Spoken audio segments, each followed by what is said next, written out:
வேலையில் தான் மனசாட்சி முழிக்குதடா, குத்தம் குறைய சொல்லி மனுஷனத்தான் பழிக்குதடா.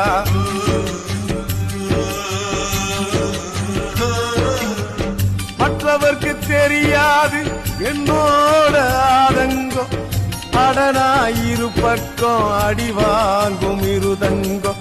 இப்படியானு அப்படியானு சொல்ல முடியல, அத சொல்லிடாம எனக்குள்ளார நெல்ல முடியல.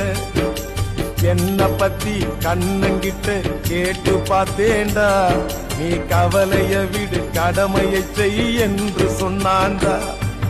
சரியா தப்பா செய்யறது சரியா தப்பா, நல்லது எது கெட்டது எதுன்னு தெரியலையப்பா, எனக்கு புரியலையப்பா.